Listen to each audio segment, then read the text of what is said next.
Interview session number 3 with James, April 5th, 2008. Copyright 2008. Wingmakers. All rights reserved. Yeah, I'm just curious, James, why do you call it the wholeness paradigm? Well, and this is very important. So please listen carefully here. Because the local multiverse and quantum presence are the core elements of understanding that the individual requires. These are the activating elements of the paradigm. With this understanding of your presence and its local multiverse, you can navigate to wholeness. You really don't require any other teaching or teacher, provided, of course, you're resourceful and patient and persistent and act upon the guidance of your heart and your presence. Within the heart of the individual, prior to their activation or awakening, lives a fragment of First Source, but only sufficient in energy to enable the life or entry into the schoolroom of the human domain. It's not in itself powerful enough to propel it instantly into the state of wholeness. This can only be done in steps, and each of these steps is the beckoning from the human self to the presence that surrounds and envelops it. The human heart reaches out to the quantum presence, and in each effort of calling, invoking, appreciating, summoning, believing, praying, loving, its energy is strengthened. Its bond with the presence becomes clearer. Its vision is more encompassing. It allows the presence to be the governing intelligence that pervades the local multiverse, and then you are sovereign. Then you are limitless within your local multiverse, and you see the presence in others even when they cannot. Mm-hmm. Wow. Yeah, I kind of find myself a little lightheaded here. Mesmerized might be another way of putting it. Yeah, I want that. What you were just saying, that's what I want. So, what you just described, I mean, that's what I think people want. Then play with the wholeness paradigm. Play with this paradigm and breathe it into your life. Take the 1,000 steps of loving and appreciating your quantum presence.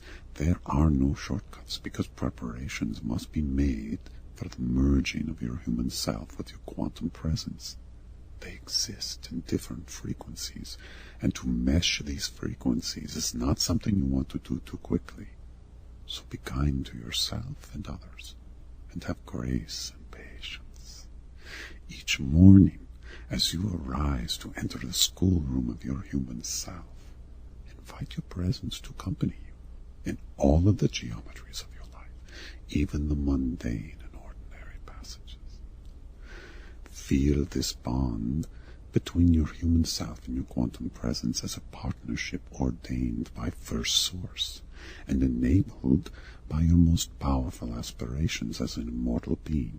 The aspirations that you are afraid to even imagine, for they seem too unlike you, too extraordinary for any human to believe. And yet, here you are, even now, leaning forward with your divine ears, knowing that what I say is indeed your truth. This is resonance. This is how you are guided, how you navigate the local multiverse that is your schoolroom.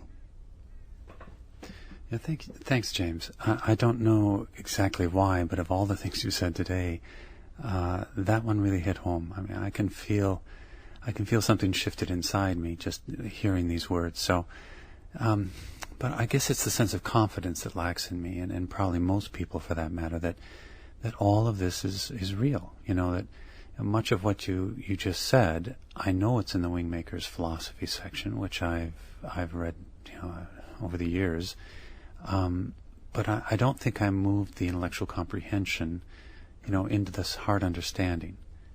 And that is key, Mark, to hold the understanding in all parts of you, not just your head. Yeah, and you're talking about the 4,200 cubic... To some extent, but this confidence is really harmony. There's a harmony of understanding where the local multiverse is harmonious because knowledge and understanding flow with ease, and the individual feels that they have access to every insight or solution they require. That whenever a problem arises, a solution arises hand in hand. Whenever a bad mood budges in, you can dispel it with ease. Whenever a doubt of your presence arises, you have the power to dismiss it. A common way people lose their harmony, and by association their confidence, is through judgment of oneself and others. And what is the antidote of judgment? It is blessing.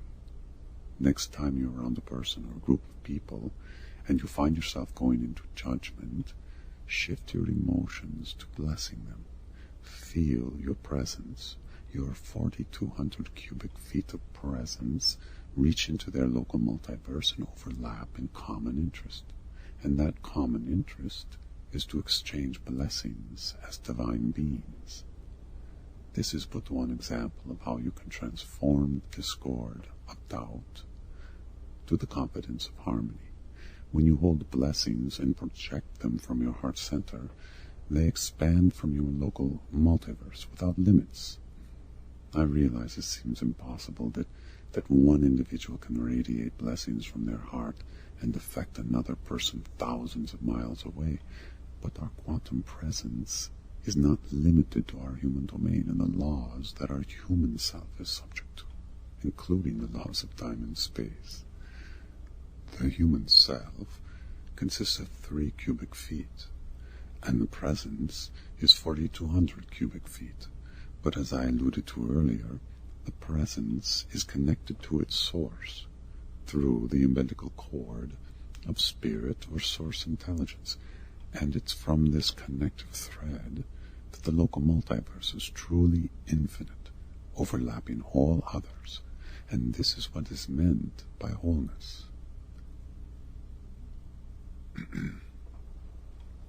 One moment, please.